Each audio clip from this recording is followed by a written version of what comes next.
Black American Floridians, y'all check this shit out, man. Saying that they're one with us when it comes down to our achievements, like our culture and our history.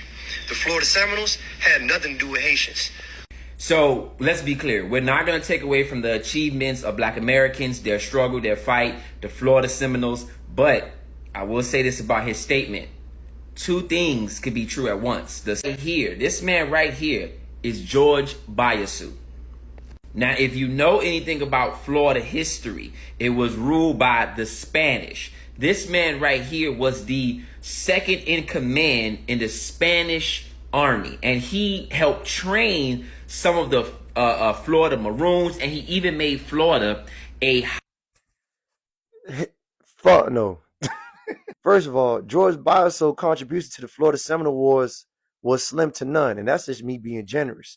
Only because George Biaso ain't get down to Florida, St. Augustine until 1795. The Florida Seminole Wars ain't started until 1817.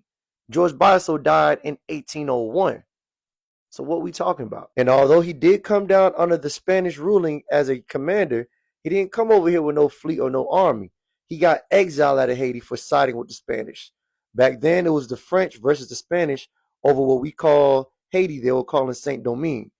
The Spanish lost, and they exiled George Biaso, and he had to leave. And when he came over here, he didn't come over here with no army. He came with his mama, his kids, his wife, and maybe a couple servants and the dog.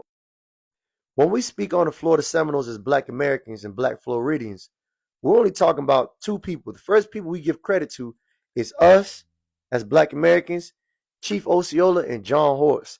These were the chief and commanders, the Black indigenous and Black Americans who fought in these wars and had major contributions as leaders in these wars and chiefs.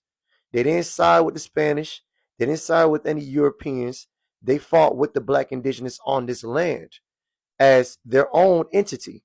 And remember, we've been revolting in America since 1526, handling business.